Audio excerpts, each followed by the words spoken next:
Tinokuchinga musasvikara muzora naZimbabwe ndemboti muri watsvene kwese kwamuri kumatimana nyika uso yeZimbabwe radzoka zvekare nenhau dziri kupisa kubva muzvivhitivhiti zvenyika zvakasiyana-siyana uyezve mumachanels akasiyana-siyana.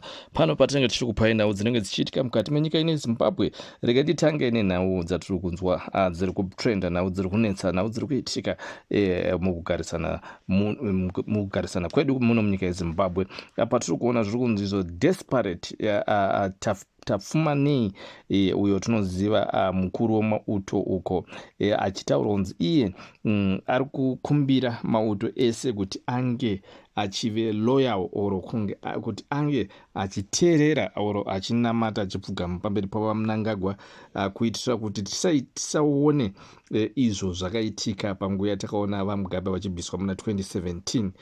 Tazviona Tafumanei uyo atora position inofanira kunge iri yaGeneral Matatu. Pari zvino ari kuleader army. General Matatu vakanyarara kuti Tafumanei tinoziva kuti Tafumanei akanga ari ZAC iyo yatinoziva kuti yakanetsa panguva dzemaelections. ZAC iyo yakaintroducwa naMnangagwa kuti inge ichibata vanhu, ichimanikidza vanhu kuti vange vachivhotera ZANU-PF, vange vachivhotera iye Mnangagwa. Panguva iyoyo ZANU-PF yanga ichakabata, so hazvizi zvinhu zvokuti izvi pazvaitika pane vamwe ZANU-PF vanga vasingazvifariri, vaizvipururudzira nenhaya yekuti zvaita kuti ZANU-PF irambe iri mupawa. Asi muzora nhasi takuona vakuzorana madhaga, asi vanga vasingaziva kuti strategy yakatangwa kare naMnangagwa pakapedzisira maelections emuna 2023 kuitira kuti iye anga achisecure enough victory ende uyezve achizoziva kuti ndiani wachaisa pakati kuitira kuti iye aramba akabatirira papower. So apa pari kutoratidza kuti Mnangagwa tingangoti is the man of the match panguva ine, murume ane simba ende uyezve ane mastrategies akasimba. Regai paye zvinzi anoramba achitaura kuti security system yemuno muZimbabwe ndini ndakaiisa, so hakuna munhu anokwanisa kunge achindikunda whether kuarmy or kupolice or kuCIO achindiudza zvinenge zvichiitika, ndekuti anoziva kuti anenge achiziva zvinenge zvichiitika throughout security system yese. So ari kuti iye munhu wese anofanira kunge achimuteerera. Tichionawo zveshuwa ari kuratidza kuti aiwa simba anaro, ndekuti kwakatarisa kuintroduce kwakaita zvakawanda kubhadhara kwakaita mamembers eopposition party, ana Biti, ana Ncube, vakasiyana-siyana, ana Shabangu, even kusanganisira na president opposition party Triple C, vaNelson Chamisa, vari kunzi vakapiwa 20 million. Saka tiri kuona vaNelson Chamisa vasiri kuoneka, although nyange vachitaura kuzvivhitivhiti zvavo zvakasiyana-siyana, but havasina that punch, that vibe, that strong man wataiziva uye aimirira opposition party. Ende vakaita strategy yekuti vanhu varambe vakabatirira kwavari, vanhu vachingobhiliva kuti vadzoka mupolitics.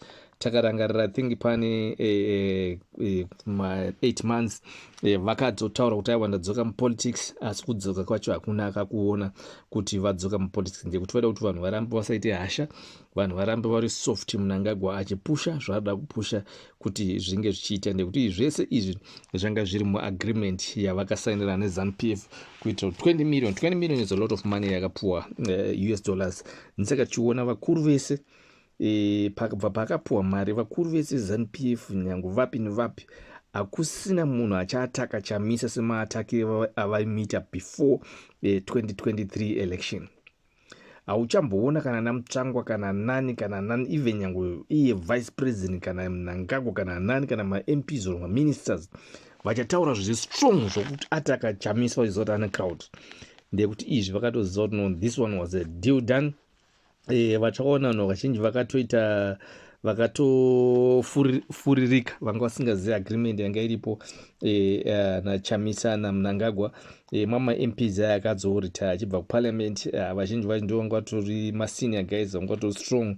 I'm not sure kuti kana vanga vari part of the deal, but I think vanga vasiri part of the deal. Vaifungidzwa kuti Chamisa pane zvimwe zvaada kuzoya nazvo zviri strong boss. Kadasa pane maMPs aChamisa akawanda, I think andosvika about kumaneri 10 vakangoresign from the parliament vachitara kujoinana navaChamisa. Zvakatombotaurika zvichonzi maMPs ari kukanganisa because Chamisa is gone and what because Chamisa has now ndaresigna gorondambotora break muno zvepolitics.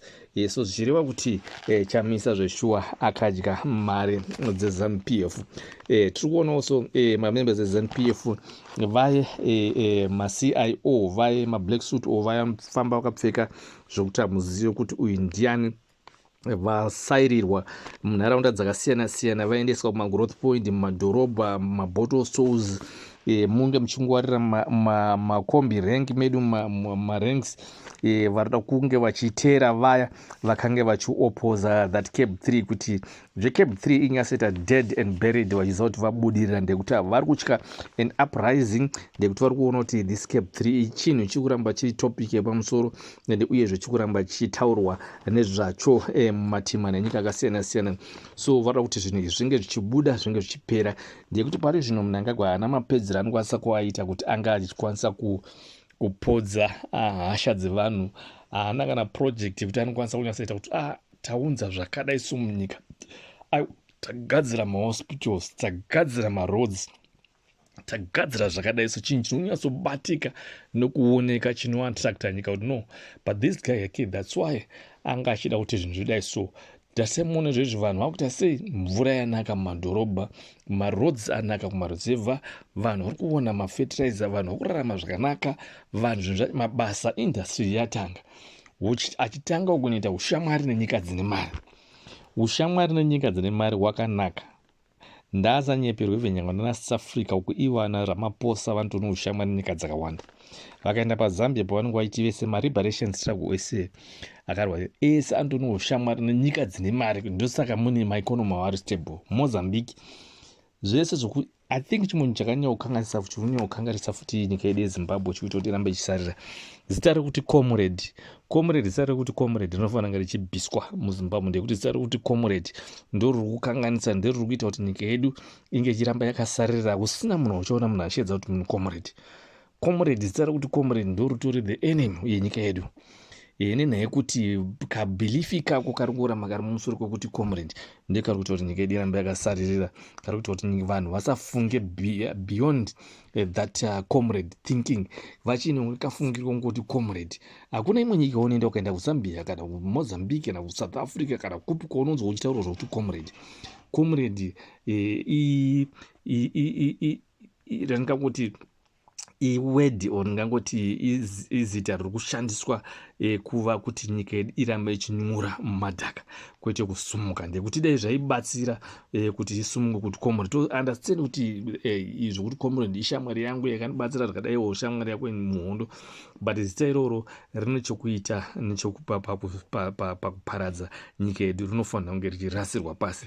Vanhu ndatisumukei tinge tichitora nyika yedu tose semaZimbabwe. Ndotenda hangu Zimbabwe muone soro kanaka.